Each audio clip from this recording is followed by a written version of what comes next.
प्यारे बच्चों, थोड़ा सब का स्वागत है साडे चैनल के उत्ते। अज असी पाठ पहला साडे आले दुआले दे परिवर्तन मैटर इन आवर सराउंडिंग दे बहुत ही इंपॉर्टेंट 15 क्वेश्चन लैके आए हैं। तो ये स्टार्ट करने तो पहला तो मैं तुहानूं एक गल कहना चाहूँगी, प्लीज़ इस तरह दी होर वीडियोज़ देखने के लिए साडे चैनल नूं जरूर सबसक्राइब करो तो लाइक तो शेयर करिया करो वीडियोज़ नूं, ताकि असीं तुहाडे लई इस तरह दी होर वीडियोज़ बनाते रहिए। चलो स्टार्ट करन लगे आपां क्वेश्चन फर्स्ट तो। मेरा फर्स्ट क्वेश्चन बहुत ही जनरल जा ते इंपॉर्टेंट क्वेश्चन है। उस क्रिया का नाम दसो जो एक बूंद डिटॉल ਦੀ पानी ਵਿੱਚ ਪਾਉਣ ਤੋਂ ਬਾਅਦ ਹੁੰਦੀ ਹੈ। ਜਦੋਂ ਤੁਸੀਂ ਇੱਕ ਬੂੰਦ ਡਿਟੋਲ ਦੀ ਪਾਣੀ ਦੇ ਵਿੱਚ ਪਾਤੀ ਤਾਂ ਕੀ ਹੁੰਦਾ ਹੈਗਾ? ਤਾਂ ਬਹੁਤ ਸਿੰਪਲ ਜਿਹਾ ਇਹਦਾ ਉੱਤਰ ਹੈਗਾ, ਜਦ ਇੱਕ ਬੂੰਦ ਡਿਟੋਲ ਦੀ ਪਾਣੀ ਵਿੱਚ ਪਾਈ ਜਾਂਦੀ ਹੈ ਤਾਂ ਵਿਸਰਣ ਜਾਂ ਪ੍ਰਸਰਣ ਹੁੰਦਾ ਹੈ।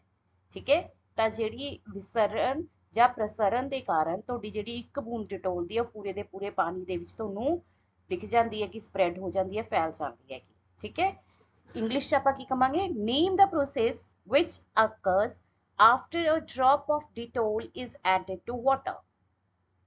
आंसर की है? when Dettol is added to water diffusion takes place। ਜਦੋਂ ਆਪਾਂ ਡਿਟੋਲ ਪਾਤੀ ਤਾਂ ਉਹ ਡਿਟੋਲ ਜਿਹੜੀ ਹੈਗੀ ਆ ਪੂਰੇ ਦੇ ਪੂਰੇ ਪਾਣੀ ਦੇ ਵਿੱਚ ਡਿਫਿਊਜ਼ ਹੋਣ ਲੱਗ ਜਾਂਦੀ ਹੈ। ਠੀਕ ਹੈ ਬੱਚੋ।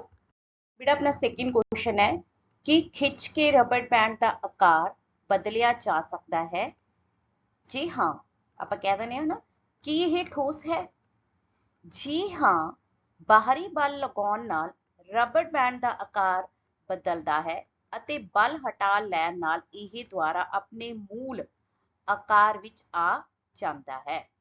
ठीक है बेटा, ਜਦੋਂ ਤੁਸੀਂ ਬਾਹਰੀ ਬਲ ਲਗਾਉਂਦੇ ਹੋ ਤਾਂ ਇਹਦਾ ਆਕਾਰ ਬਦਲ ਜਾਂਦਾ ਹੈਗਾ। ਠੀਕ ਹੈ, ਖਿੱਚ ਲੈਂਦੇ ਹੋ, ਪਰ ਜਦੋਂ ਹੀ ਉਹ ਬਾਹਰੀ ਬਲ ਹਟਾਇਆ ਜਾਂਦਾ ਹੈ ਤਾਂ ਇਹ ਕੀ ਕਰ ਦਿੰਦਾ ਹੈਗਾ, ਆਪਣੇ ਜਿਹੜਾ ਸਟਾਰਟਿੰਗ ਵਾਲਾ ਆਕਾਰ ਸੀ, ਇਹਦਾ ਮੂਲ ਆਕਾਰ ਸੀ, ਉਹਦੇ ਵਿੱਚ ਵਾਪਸ ਆ ਜਾਂਦਾ ਹੈ। ਬਹੁਤ ਜ਼ਿਆਦਾ ਬਲ ਲਗਾਉਣ ਨਾਲ ਇਹ ਟੁੱਟ ਜਾਂਦਾ ਹੈ। ਠੀਕ ਹੈ, ਜਦੋਂ ਬਹੁਤ ਜ਼ਿਆਦਾ ਬਲ ਲਗਾ ਦਿੰਦੇ ਹੋ, ਖਿੱਚਦੇ ਨੂੰ, ਤੁਸੀਂ ਦੇਖਦੇ ਹੋ ਕਿ ਰਬੜ ਬੈਂਡ ਟੁੱਟ ਜਾਂਦਾ ਹੈ। ਠੀਕ ਹੈ, ਤਾਂ ਅਗਲਾ ਇਹਦਾ ਪਾਰਟ ਸੀ, ਕੀ ਇਹ ਠੋਸ ਹੈ?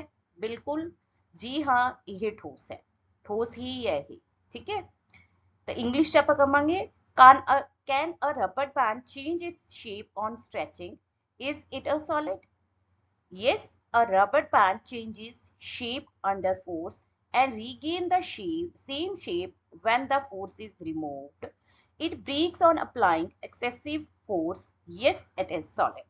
ठीक है, ਅਗੇਨ ਇੱਥੇ ਵੀ ਆਪਾਂ ਇਹ ਕਿਹਾ ਕਿ ਜਦੋਂ ਐਕਸੈਸਿਵ ਫੋਰਸ ਲਗਾਈ ਜਾਂਦੀ ਹੈ ਤਾਂ ਇਹ ਟੁੱਟ ਜਾਂਦਾ ਹੈ, ਬਟ ਜਦੋਂ ਤੁਸੀਂ ਇਹਨੂੰ ਖਿੱਚਦੇ ਹੋ ਉਹ ਆਪਦੀ ਸ਼ੇਪ ਜ਼ਰੂਰ ਚੇਂਜ ਕਰ ਲੈਂਦਾ ਹੈ, ਪਰ ਜਦੋਂ ਤੁਸੀਂ ਉਹ ਫੋਰਸ ਹਟਾਤੀ, ਉਹ ਬਲ ਹਟਾਤਾ, ਤਾਂ ਉਹ ਆਪਦੀ ਸ਼ੇਪ 'ਚ ਵਾਪਸ ਆ ਜਾਊਗਾ। ਠੀਕ ਹੈ, ਇਸ ਕਰਕੇ ਆਪਾਂ ਇਹਨੂੰ ਸੋਲਿਡ ਕਹਿੰਦੇ ਹਾਂ। ਠੀਕ ਹੈ ਬੱਚੋ।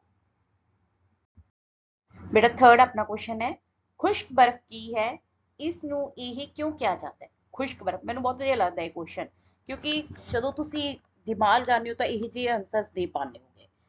ठोस कार्बन डाइऑक्साइड ਨੂੰ ਖੁਸ਼ਕ ਬਰਫ਼ ਕਿਹਾ ਜਾਂਦਾ ਹੈ। ਤੁਹਾਡੀ ਜਿਹੜੀ ਸੋਲਿਡ ਕਾਰਬਨ ਡਾਈਆਕਸਾਈਡ ਜਾਂ ਠੋਸ ਕਾਰਬਨ ਡਾਈਆਕਸਾਈਡ ਹੁੰਦੀ ਹੈ ਉਹਨੂੰ ਅਸੀਂ ਖੁਸ਼ਕ ਬਰਫ਼ ਕਹਿੰਦੇ ਆ। ਠੀਕ ਹੈ, ਇਹਨੂੰ ਖੁਸ਼ਕ ਕਿਉਂ ਕਿਹਾ ਜਾਂਦਾ ਹੈ? ਦੇਖੋ, ਕਿਉਂਕਿ ਇਹ ਸਿੱਧੇ ਹੀ ਦਬਾਅ ਘੱਟ ਕਰਨ ਨਾਲ ਗੈਸ ਅਵਸਥਾ ਵਿੱਚ ਆ ਜਾਂਦੀ ਹੈ, ਬਿਨਾਂ द्रव अवस्था ਵਿੱਚ ਬਦਲੇ। ਠੀਕ ਹੈ, ਜਦੋਂ ਦੇਖੋ ਬਰਫ਼ ਹੈਗੀ ਸੋਲਿਡ ਸਟੇਟ 'ਚ ਹੈਗੀ ਉਹ, ਤਾਂ ਉਦੋਂ ਕੀ ਹੈਗੀ ਉਹ ਖੁਸ਼ਕ ਬਰਫ਼ ਕਹਿਲਾਉਂਦੀ ਹੈਗੀ। ਪਰ ਜਦੋਂ ਉਹਦਾ ਦਬਾਅ ਘਟਾਤਾ ਤਾਂ ਕੀ ਹੋ ਜਾਂਦਾ ਹੈ, ਉਹਦੇ ਕਣ ਦੂਰ ਦੂਰ ਹੋਣੇ ਸ਼ੁਰੂ ਹੋ ਜਾਂਦੇ ਨੇ, ਤਾਂ ਉਹ ਆਪਦੀ ਗੈਸ ਅਵਸਥਾ ਵਿੱਚ ਆ ਜਾਂਦੀ ਹੈ। ਪਰ ਇਹਦੇ ਵਿੱਚ ਕੋਈ ਵੀ द्रव ਅਵਸਥਾ ਨਹੀਂ ਦਿਖਦੀ ਹੈਗੀ ਆਪਾਂ ਨੂੰ। ਕਿਉਂ? ਕਿਉਂਕਿ ਇਹ ਤੁਹਾਨੂੰ ਪਤਾ ਵੀ ਇਹ ਜੋਹਰ ਉਡਾਨ ਕਿਰਿਆ ਦਿਖਾਉਂਦੀ ਹੈਗੀ। ਠੀਕ ਹੈ, ਤਾਂ द्रव ਅਵਸਥਾ ਨਹੀਂ ਤਾਂ ਮਤਲਬ ਵਿੱਚ ਗਿੱਲਾਪਨ ਨਹੀਂ ਆਉਂਦਾ, ਤਾਂ ਕਰਕੇ ਇਹਨੂੰ ਆਪਾਂ ਖੁਸ਼ਕ ਬਰਫ਼ ਕਹਿੰਦੇ ਆਗੇ। what is dry ice? Why it is called so? dry ice ਕੀ ਹੈ ਤੇ ਇਹਨੂੰ ਕਿਉਂ ਕਹਿੰਦੇ ਆਪਾਂ dry ice? Solid carbon dioxide is known as dry ice. This is because it directly gets converted into gaseous state without passing through liquid state on decreasing the pressure। ठीक है, pressure decrease ਕਰਨ ਨਾਲ directly ਇਹ gas solid ਤੋਂ gas convert ਹੋ ਜਾਂਦੀ ਹੈ। ਇਹਦੇ ਵਿੱਚ ਕੋਈ ਤੁਹਾਨੂੰ liquid state ਦੇਖਣ ਨੂੰ ਨਹੀਂ ਮਿਲਦੀ ਹੈਗੀ। ਓਕੇ ਬੱਚੋ। बेटा अपना फोर्थ क्वेश्चन की है, धुप वाले दिन कपड़े छां वाले दिन नालों जल्दी क्यों सुक जाते हैं? क्यों सुक जाते हैं? देखो, धुप वाले दिन छां वाले दिन नालों तापमान वध हुंदा है। ठीक है, धुप वाले दिन टैंपरेचर कंपैरेटिवली हाई हुंदा हैगा ਅਤੇ ਤਾਪਮਾਨ ਵਧਣ ਦੇ ਨਾਲ ਵਾਸ਼ਪੀਕਰਨ ਦੀ ਦਰ ਵੱਧ ਜਾਂਦੀ ਹੈ, ਇਸ ਲਈ ਧੁੱਪ ਵਾਲੇ ਦਿਨ ਕੱਪੜੇ जल्दी सुक जाते हैं। तापमान ਵਧਣ ਦੇ ਨਾਲ ਜਿਹੜਾ ਵਾਸ਼ਪੀਕਰਨ ਹੈ ਉਹ ਤੇਜ਼ੀ ਦੇ ਨਾਲ ਹੁੰਦਾ ਹੈਗਾ। ठीक है बेटा, इंग्लिश ਆਪਾਂ ਕੀ ਕਹੀਏ, why do wet clothes dry quickly in the sunny day than in the shady day? ठीक है, the temperature in sunny day is higher than in the shady day and evaporation takes place at faster rate at high temperature, hence wet clothes dry quickly in the sun। ठीक है बेटा, क्योंकि sunny day की है temperature high होगा तो rate of evaporation increase कर जूगा, ਜਿਹਦੇ ਨਾਲ क्लोथ्स जल्दी ड्राई हो जाएंगे। ओके, फिफ्थ क्वेश्चन है अपना, सानू बर्फ वाले ठंडे पानी नाल भरे गिलास ਦੇ ਬਾਹਰ ਪਾਣੀ ਦੀਆਂ ਬੂੰਦਾਂ ਕਿਉਂ ਦਿਖਾਈ ਦਿੰਦੀਆਂ ਨੇ। ਬੇਟਾ ਇਹ क्वेश्चन जनरली ਆਪਾਂ ਸਾਰੇ क्वेश्चन ਜਿਹੜੇ ਹੈਗੇ ਤੁਹਾਡੇ ਟੀਚਰਸ ਕਲਾਸ ਦੇ ਵਿੱਚ ਡਿਸਕਸ ਕਰਦੇ ਨੇ। तो ਜਦੋਂ ਜੇ ਤੁਹਾਨੂੰ ਪਹਿਲਾਂ ਇਹਦਾ ਆਨਸਰ ਦੇਣ ਲਈ ਕਿਹਾ ਜਾਵੇ ਤਾਂ ਤੁਹਾਡਾ ਆਨਸਰ ਪਤਾ ਕੀ ਹੁੰਦਾ ਕਿ ਮੈਡਮ ਜਿਹੜਾ ਉਹ ਗਲਾਸ ਵਾਲਾ ਪਾਣੀ ਸੀ ਉਹ ਬਾਹਰ ਆ ਗਿਆ। ਤਾਂ ਇਲੌਜੀਕਲੀ ਤੁਸੀਂ ਇਹ ਕਹਿ ਦਿੰਦੇ ਹੋ, ਪਰ ਇਹ ਕਿਵੇਂ ਹੋ ਸਕਦਾ ਹੈ? ਇਹ ਨਹੀਂ ਹੋ ਸਕਦਾ ਨਾ, ਵੀ ਗਿਲਾਸ ਹੈ, ਸਟੀਲ ਦਾ ਗਿਲਾਸ ਹੈ, ਉਹਦੇ 'ਚ ਥੋੜੀ ਹੋਲਸ ਹੈ, ਪੋਰਸ ਨਹੀਂ ਹੈਗੇ ਜਿਹਦੇ ਕਰਕੇ ਉਹ ਪਾਣੀ ਬਾਹਰ ਆ ਜਾਊਗਾ। ਤਾਂ ਕਿਹੜਾ ਪਾਣੀ ਹੈਗਾ ਜਿਹੜਾ ਗਿਲਾਸ ਦੇ ਬਾਹਰ ਦਿਖਦਾ ਹੈ? ਦੇਖੋ, ਹਵਾ ਵਿੱਚ ਮੌਜੂਦ ਵਾਸ਼ਪ ਜਦ ਠੰਡੇ ਪਾਣੀ ਨਾਲ ਭਰੇ ਗਿਲਾਸ ਦੇ ਸੰਪਰਕ ਵਿੱਚ ਆਉਂਦੇ ਹਨ ਤਾਂ ਉਹ ਆਪਣੀ ਊਰਜਾ ਗੁਆ ਦਿੰਦੇ ਹਨ ਅਤੇ ਪਾਣੀ ਦੀਆਂ ਬੂੰਦਾਂ ਵਿੱਚ ਬਦਲ ਜਾਂਦੇ ਨੇ। ਤੁਹਾਨੂੰ ਪਤਾ ਹੈ ਵੀ ਹਵਾ ਦੇ ਵਿੱਚ ਵਾਸ਼ਪ ਹਰ ਸਮੇਂ ਮੌਜੂਦ ਨੇਗੇ, ਠੀਕ ਹੈ, ਕਦੋਂ ਘੱਟ ਕਦੇ ਵੱਧ, ਠੀਕ ਹੈ। ਤੇ ਜਦੋਂ ਇਹ ਵਾਲੇ ਜਿਹੜੇ ਵਾਸ਼ਪ ਹੈ ਇਹ ਠੰਡੇ ਪਾਣੀ ਦੇ ਨਾਲ ਭਰੇ, ਬਰਫ਼ ਵਾਲੇ ਪਾਣੀ ਦੇ ਨਾਲ ਭਰੇ ਗਿਲਾਸ ਦੇ ਸੰਪਰਕ ਵਿੱਚ ਆਉਂਦੇ ਨੇ ਤਾਂ ਉੱਥੇ ਜਾ ਕੇ ਕੀ ਹੈਗੀ, ਇਹਨਾਂ ਦੀ એનર્ਜੀ ਘਟ ਜਾਂਦੀ ਹੈ, ਇਹ ਠੰਡੇ ਹੋ ਜਾਂਦੇ ਨੇਗੇ, ਠੀਕ ਹੈ, ਜਿਹਦੇ ਕਰਕੇ ਇਹ ਕੀ ਹੈਗਾ, ਆਪਣਾ ਵਾਸ਼ਪ ਰੂਪ ਨੂੰ ਛੱਡ ਕੇ ਦਰਵ ਅਵਸਥਾ ਦੇ ਵਿੱਚ ਆ ਜਾਂਦੇ ਨੇ। ਕਹਿਣ ਦਾ ਮਤਲਬ ਪਾਣੀ ਦੀਆਂ ਬੂੰਦਾਂ ਦੇ ਵਿੱਚ ਬਦਲ ਜਾਂਦੇ ਨੇ। Why do we see water droplets on the outer surface of a glass containing ice cold water? The water vapor present in air comes in contact with cold surface of glass, loses its energy and gets converted into droplets of water। ठीक है बेटा, ऊपर पंजाबी भी समझाई है, I hope कि तुहानू समझ आ गया हो इंग्लिश मीडियम वालियां नू भी। ठीक है, तो जो वाटर वेपर्स कोल्ड सरफेस के कंटैक्ट च आते हैं तो वो अपनी एनर्जी लूज कर देंगे ने ते वो अपनी जिहड़ी गैसियस स्टेट है उन्होंने छड्ड के लिक्विड स्टेट दे विच आ जाते हैं in the form of droplets. Right बेटा, अपना 6th क्वेश्चन बेसिक जा क्वेश्चन है, किसी पदार्थ दे इकाई आयतन दे पुंज नूं घनता कहते हैं। ठीक है, घनता की हुंदी है, पुंज वटा आयतन। वाधी हुई घनता के क्रम विच हेठ लिखिया नूं दर्शाओ। तो हवा, चिमनी का धुआं, शहद, पानी, चौक, रूह अते लोहा। पहली गल तो तुहानूं सारिआं नूं पता है भी जिहड़ी गैसां हुंदियां नेगीआं उन्हां दी जिहड़ी घनता हुंदी है वो द्रव दे नालों घट हुंदी है ते द्रवां दी घनता जिहड़ी हुंदी है वो जिहड़ी ठोस है उन्हां दे नालों घट हुंदी है। कुछ एक चीज़ां दे विच एक्सैप्शन हुंदियां ने वो आपां इत्थे नहीं डिस्कस कर रहे हैगे। ठीक है, तो बेटा ये चीज़ हुण इस दे अकॉर्डिंग ही आपां ने देखना है। तो इत्थे जिहड़ा हैगा ठोस तुहाडे कोल लोहा, लोहे की घनता जिहड़ी हैगी है वो सब तो वध है। चौक भी आलदो ठोस है पर चौक के कारण जिहड़े हुंदे ने इन्नी मजबूती दे नाल एक दूसरे नाल नहीं जकड़े हुंदे जिन्ने लोहे दे विच, तां चौक की जिहड़ी घनता वो लोहे नालों घट है। फिर शहद है, शहद एक द्रव है पर पानी दे नालों एक गाढ़ा द्रव हैगा, तां करके जिहड़ा हैगा शहद की जिहड़ी घनता हैगी वो आपां कहने हैगे पानी दे मुकाबले ज़्यादा हैगी। ठीक है, पानी, फिर रूह ते फिर चिमनी का धुआं ते फिर हवा। हवा दे विच जदों आपां कह दईए डस्ट पार्टिकल्स आ जांदे ने तां धुआं बन जांदा है, तो नैचुरली उहदी जिहड़ी घनता होगी वो ज़्यादा होगी। ठीक है, तो हवा की घनता सब तो घट, फिर चिमनी का धुआं, फिर रूह, फिर पानी, शहद, चौक ते लोहा। ठीक है, तो इंग्लिश भी मैं एक बार पढ़ दी बेटा तुहाडे लई। The mass per unit volume of a substance is called density. Density की हुंदी है mass upon volume. Arrange the following in the order of increasing density. Air, exhaust from the chimney, Honey, water, Chowk, cotton and iron. तो की sequence बनता है, air की density सब तो घट, फिर जो एग्जॉस्ट है चिमनीज के विचों फिर उहदी, फिर कॉटन, फिर वाटर, हनी, चौक देन आयरन। ओके बेटा, मतलब अपना 7th क्वेश्चन है, गर्म खुश्क दिन विच कूलर वधेरे ठंडा क्यों करता है। जो आप कहने भी ड्राई डेज ने उन्होंने दिनों के खुश्क दिनों के आप कूलर प्रैफर करते हैं, क्यों? क्योंकि गर्म खुश्क दिन विच गर्मी वध अते नमी घट होने करके वाष्पीकरण की दर वध जाती है। कूलर दी बारियां कंधां ते दे पानी का छिड़काव हुंदा रहिंदा है अते जद यह पानी वाष्पीकृत हुंदा है तां ठंडक पैदा हुंदी है। ਇਸ ਲਈ ਗਰਮ ਖੁਸ਼ਕ ਦਿਨ ਵਿੱਚ ਕੂਲਰ ਵਧੇਰੇ ਠੰਡਾ ਕਰਦਾ ਹੈ। ਤਾਂ ਤੁਸੀਂ ਦੇਖਿਆ ਵੀ ਕੂਲਰ ਦੀਆਂ ਜਿਹੜੀਆਂ ਸਾਈਡ ਵਾਲੀਆਂ ਬਾਰੀਆਂ ਜਿਹੀਆਂ ਹੁੰਦੀਆਂ ਨੇ, ਕੰਧਾਂ ਜਿਹੀਆਂ ਹੁੰਦੀਆਂ ਨੇ, ਉਹਨਾਂ ਦੇ ਵਿੱਚ ਪਾਣੀ ਲਗਾਤਾਰ ਜਦੋਂ ਆਪਾਂ ਕੂਲਰ ਚਲਾਉਂਦੇ ਤਾਂ ਛਿੜਕਾਅ ਹੁੰਦਾ ਰਹਿੰਦਾ ਹੈ, ਤੇ ਜਦੋਂ ਇਹ ਪਾਣੀ ਵਾਸ਼ਪੀਕ੍ਰਿਤ ਹੋਊਗਾ, ਠੀਕ ਹੈ, ਤਾਂ ਉਹਦੇ ਨਾਲ ਠੰਡਕ ਪੈਦਾ ਹੁੰਦੀ ਹੈਗੀ। ਤੇ ਆਪਾਂ ਨੂੰ ਇਹ ਵੀ ਪਤਾ ਵੀ ਜਦੋਂ ਖੁਸ਼ਕ ਦਿਨ ਹੈ ਤਾਂ ਉਹਦੇ ਚ ਵਾਸ਼ਪੀਕਰਨ ਦੀ ਦਰ ਵੀ ਵਧੂਗੀ, ਉਧਰੋਂ ਗਰਮ ਦਿਨ ਹੈ, ਗਰਮੀ ਤੇ ਜਿਹੜੀ ਖੁਸ਼ਕ ਦਿਨ ਹੋਊਗਾ ਉਹ ਦੋਨੋਂ ਹੀ ਵਾਸ਼ਪੀਕਰਨ ਦੀ ਦਰ ਨੂੰ ਵਧਾਉਣਗੇ, ਜਿਹਦੇ ਨਾਲ ਫਿਰ ਕੂਲਰ ਦੀ ਜਿਹੜੀ ਠੰਡਕ ਹੈ ਆਪਾਂ ਨੂੰ ਜ਼ਿਆਦਾ ਮਹਿਸੂਸ ਹੋਊਗੀ। Why does the desert cooler cool better on a hot dry day? ਕੀ ਹੈ ਤਾਂ ਆਨਸਰ ਬੇਟਾ, it is because on a hot dry day the temperature is high and air is less humid enabling better evaporation। ठीक है, hot dry day temperature high, उधर humidity less, ਤਾਂ evaporation ज़्यादा होगी। The outer walls of the cooler get sprinkled by water constantly, and when this water evaporates it cools the air continuously। constantly ਜਿਹੜਾ ਹੈਗਾ sprinkling ਹੁੰਦੀ ਰਹਿੰਦੀ ਹੈ water ਦੀ, ਜਿਹਦੇ ਕਰਕੇ ਜਦੋਂ ਇਹ ਵਾਟਰ ਇਵੈਪੋਰੇਟ ਹੋਊਗਾ ਤਾਂ ਉਹਦੇ ਨਾਲ ਹਵਾ ਠੰਡੀ ਹੁੰਦੀ ਰਹੂਗੀ। ਤਾਂ ਇਹਦੇ ਨਾਲ ਤੁਸੀਂ so a desert cooler cools better on a hot dry day, ਤਾਂ ਜਿਹੜਾ ਡੈਜ਼ਰਟ ਕੂਲਰ ਹੋਊਗਾ ਉਹ ਬੈਟਰ ਕੂਲ ਕਰਦਾ ਹੈਗਾ ਡਰਾਈ ਡੇ ਦੇ ਵਿੱਚ। ਓਕੇ ਬੱਚਾ, ਫਿਰ ਆਪਣਾ ਇੱਕ ਕੁਐਸਚਨ ਕੀ ਹੈ, ਗਰਮੀਆਂ ਵਿੱਚ ਘੜੇ ਦਾ ਪਾਣੀ ਠੰਡਾ ਕਿਉਂ ਹੁੰਦਾ ਹੈ? ਬਹੁਤ ਮਤਲਬ ਪੈਟ ਜਿਹਾ ਕੁਐਸਚਨ ਹੈ, ਬਹੁਤ ਵਾਰ ਆਉਂਦਾ ਵੀ ਹੈ ਪੇਪਰਾਂ ਦੇ ਵਿੱਚ। ਈਜ਼ੀ ਹੈ ਇਹਦਾ ਆਨਸਰ। ਕੀ ਆਨਸਰ, ਘੜੇ ਦੀ ਸਤ੍ਹਾ ਉੱਤੇ ਬਹੁਤ ਸਾਰੇ ਸੂਖਮ ਛੇਕ ਹੁੰਦੇ ਨੇ, ਇਹਨਾਂ ਛੇਕਾਂ ਵਿੱਚੋਂ ਪਾਣੀ ਲਗਾਤਾਰ ਰਿਸਦਾ ਰਹਿੰਦਾ ਹੈ। ਇਹ ਪਾਣੀ ਘੜੇ ਦੀ ਸਤ੍ਹਾ ਤੋਂ ਊਰਜਾ ਲੈ ਕੇ ਵਾਸ਼ਪੀਕ੍ਰਿਤ ਹੋ ਜਾਂਦਾ ਹੈ, ਜਿਸ ਨਾਲ ਠੰਡਕ ਹੁੰਦੀ ਹੈ। ਇਸ ਕਿਰਿਆ ਦੁਆਰਾ ਘੜਾ ਅਤੇ ਘੜੇ ਵਿਚਲਾ ਪਾਣੀ ਠੰਡਾ ਹੋ ਜਾਂਦਾ ਹੈ।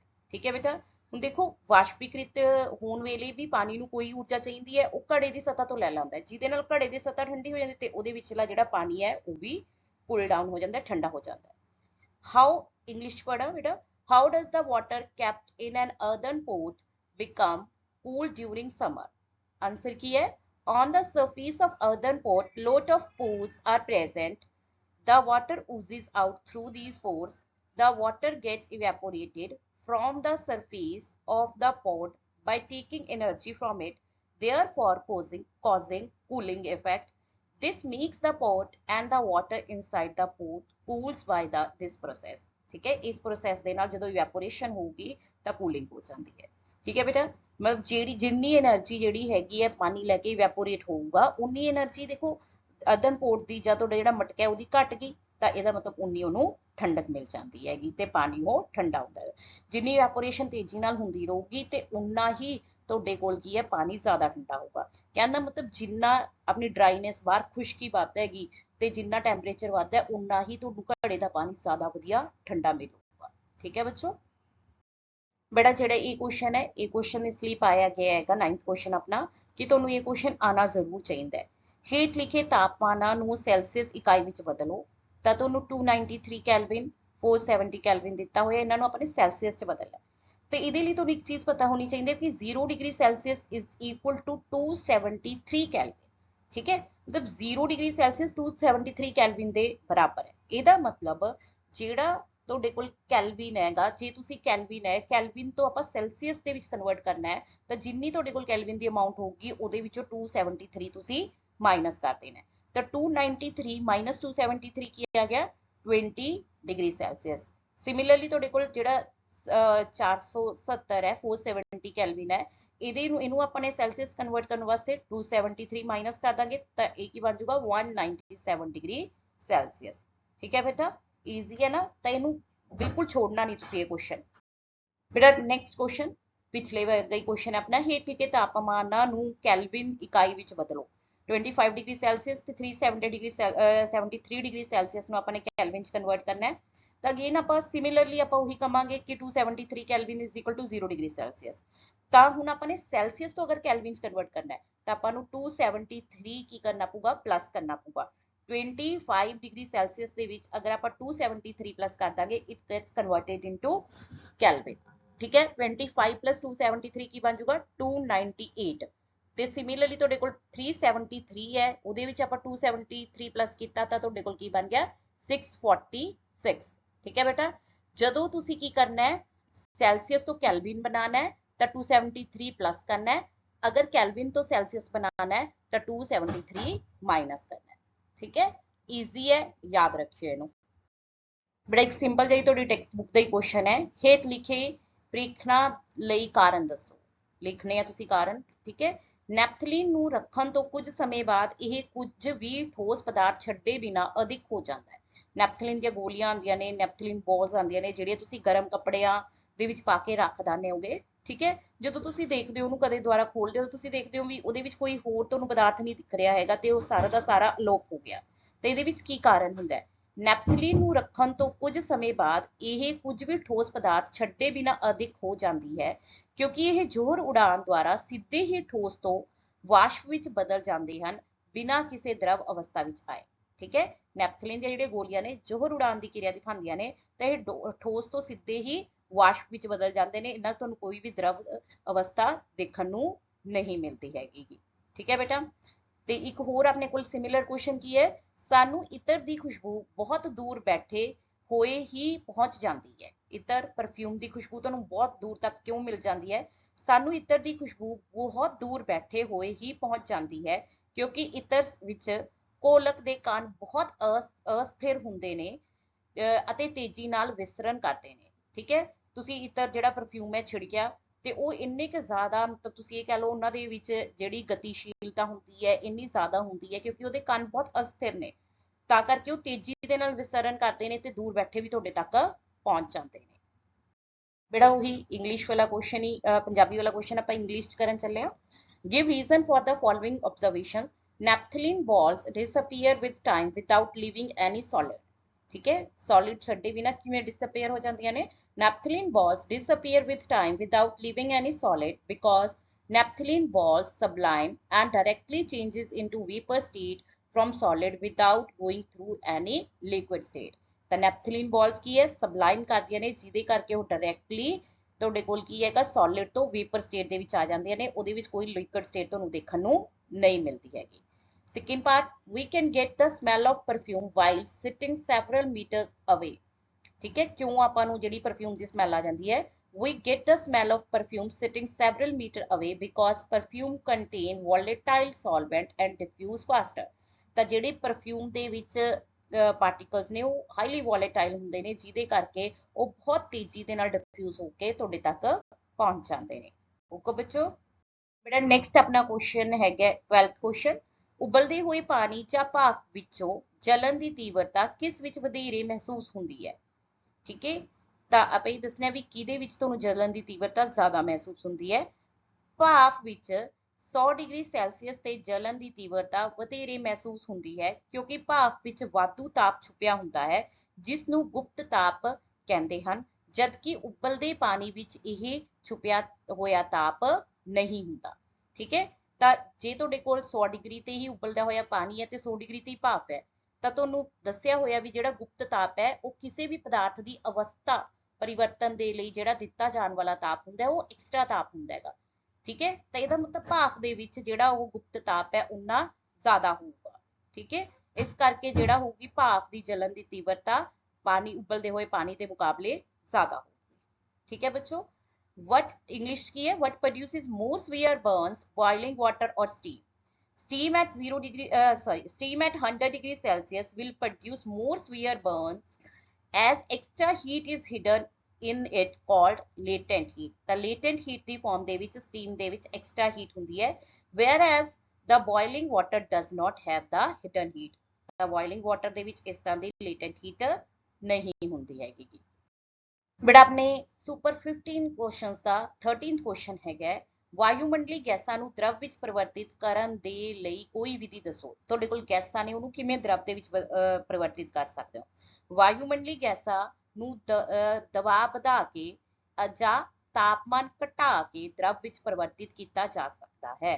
ਇਸ ਨਾਲ ਪਦਾਰਥ ਦੇ ਕਣਾਂ ਵਿੱਚ ਦੂਰੀ ਘਟ ਜਾਂਦੀ ਹੈ। ਜਦੋਂ ਤੁਸੀਂ ਦਬਾਅ ਕੀ ਕਰ ਦਿੰਦੇ ਹੋ, ਵਧਾ ਦਿੰਦੇ ਹੋ, ਠੀਕ ਹੈ, ਤੇ ਤਾਪਮਾਨ ਉਧਰੋਂ ਘਟਾ ਦਿੰਦੇ ਹੋਗੇ, ਤਾਂ ਇਹਦੇ ਨਾਲ ਜਿਹੜੇ ਕਣ ਸੀ ਗੈਸੀਅਸ ਅਵਸਥਾ ਦੇ ਵਿੱਚ ਦੂਰ ਸੀ ਉਹ ਨੇੜੇ ਆ ਜਾਂਦੇ ਨੇ, ਜਿਹਦੇ ਕਰਕੇ ਫਿਰ ਕੀ ਆ ਉਹ ਆਪਣੀ ਗੈਸ ਤੋਂ ਦਰਵ ਅਵਸਥਾ ਦੇ ਵਿੱਚ ਆ ਜਾਂਦਾ ਹੈ।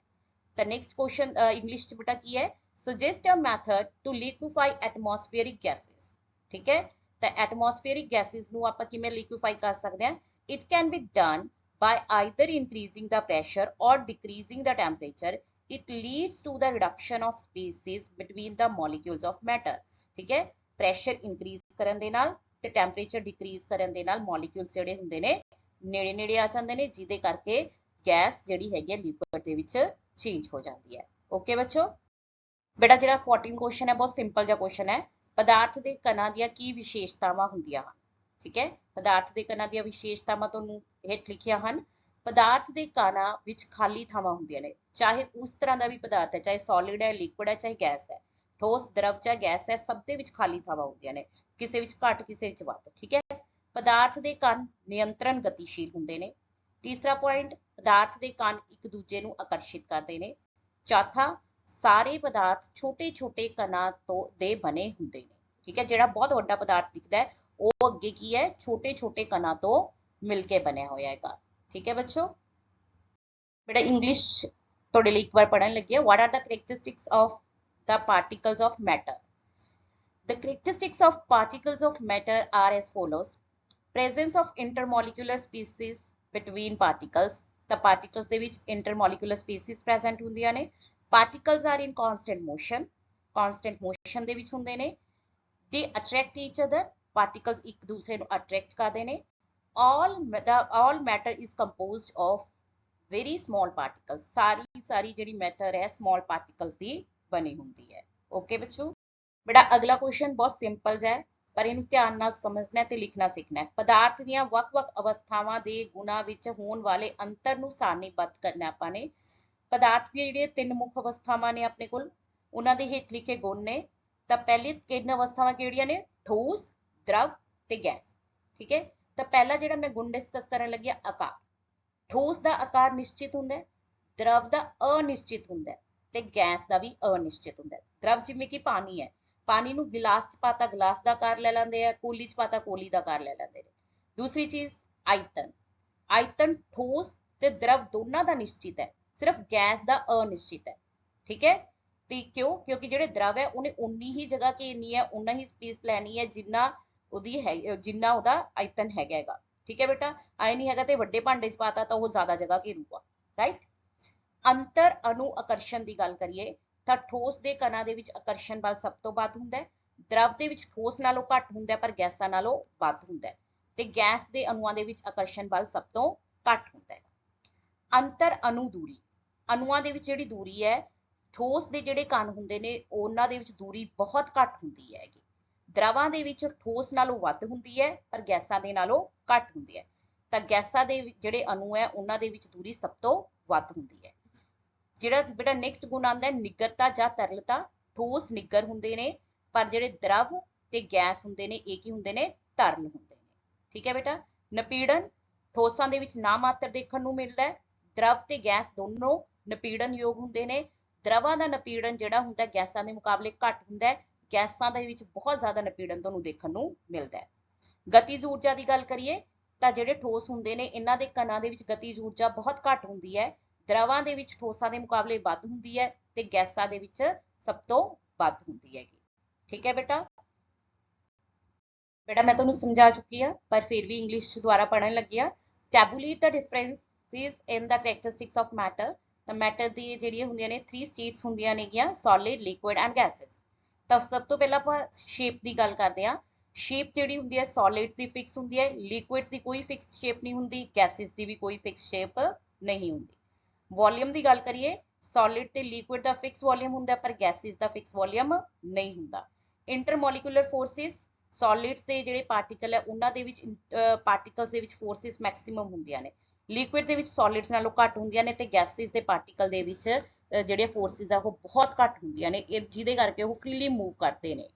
तो इंटरमोलिकुलर स्पेस की गल करिए तो सॉलिड के पार्टिकल के स्पेसिस बहुत घट होंदियां ने, लिक्विड के सॉलिड नालों ज़्यादा होंदियां ने ते गैसिस के जिहड़े पार्टिकल है उन्हां दे विच स्पेसिस बहुत ज़्यादा होंदियां नेगियां। रिजिडिटी, फ्लूइडिटी की गल करिए तो सॉलिड्स की हुंदे ने, रिजिड हुंदे ने, फ्लो नहीं कर सकते, बट लिक्विड है तुसीं पानी है गेरता वो फ्लो कर दिंदा है ते वो रिजिड नहीं हुंदा, तो यदा मतलब वो है फ्लूइडिटी शो करता है। गैसेस भी की है फ्लो करदियां ने, रिजिड नहीं हुंदियां। कंप्रैसिबिलिटी की गल करिए तो सॉलिड्स जिहड़े हुंदे आ उन्हां दे विच नेगलिजिबल कंप्रैसिबिलिटी हुंदी है, लिक्विड्स कंप्रैस हो सकते हैं पर गैस जिहड़ियां गैसेस हुंदियां ने they are highly कंप्रैसिबल। Kinetic energy ਦੀ ਗੱਲ ਕਰੀਏ ਤਾਂ ਜਿਹੜੀ ਸੋਲਿਡਸ ਹੈ ਉਹਨਾਂ ਦੇ ਪਾਰਟੀਕਲਸ ਦੇ ਵਿੱਚ ਕਾਈਨੈਟਿਕ એનર્ਜੀ ਬਹੁਤ ਘੱਟ ਹੁੰਦੀ ਹੈ। ਲਿਕੁਇਡਸ ਦੇ ਵਿੱਚ ਜਿਹੜੀ ਹੁੰਦੀ ਹੈ ਸੋਲਿਡ ਦੇ ਕੰਪੈਰੀਟਿਵਲੀ ਜ਼ਿਆਦਾ ਹੁੰਦੀ ਹੈ, ਪਰ ਜਿਹੜੀ ਗੈਸਿਸ ਹੈ ਉਹਨਾਂ ਦੇ ਪਾਰਟੀਕਲ ਦੇ ਵਿੱਚ ਜਿਹੜੀ ਕਾਈਨੈਟਿਕ એનર્ਜੀ ਹੈ ਬਹੁਤ ਜ਼ਿਆਦਾ ਹੁੰਦੀ ਹੈ, ਜਿਹਦੇ ਕਰਕੇ ਉਹ ਬਹੁਤ ਤੇਜ਼ੀ ਦੇ ਨਾਲ ਮੂਵ ਕਰਦੇ ਨੇ। Thanks everyone for watching our video and have a nice day. Hope you like the content. Kindly like, share and subscribe our channel. ਤਾਂ ਬੇਟਾ ਪਲੀਜ਼ ਤੁਹਾਨੂੰ ਵੀ ਸਾਰਿਆਂ ਨੂੰ ਰਿਕੁਐਸਟ ਹੈ ਕਿ ਜਿਹੜੀ ਇਹ ਵੀਡੀਓਜ਼ ਤੁਸੀਂ ਦੇਖਦੇ ਹੋ ਉਹਨਾਂ ਨੂੰ ਲਾਈਕ ਵੀ ਕਰਿਆ ਕਰੋ, ਸ਼ੇਅਰ ਵੀ ਕਰਿਆ ਕਰੋ ਤੇ ਚੈਨਲ ਨੂੰ ਸਬਸਕ੍ਰਾਈਬ ਕਰਨਾ ਨਾ ਭੁੱਲਿਓ, ਤਾਂ ਹੀ ਅਸੀਂ ਤੁਹਾਡੇ ਵਾਸਤੇ ਇਸ ਤਰ੍ਹਾਂ ਦੀਆਂ ਹੋਰ ਵੀਡੀਓ ਬਣਾ ਸਕਾਂਗੇ। Have a nice day, good luck.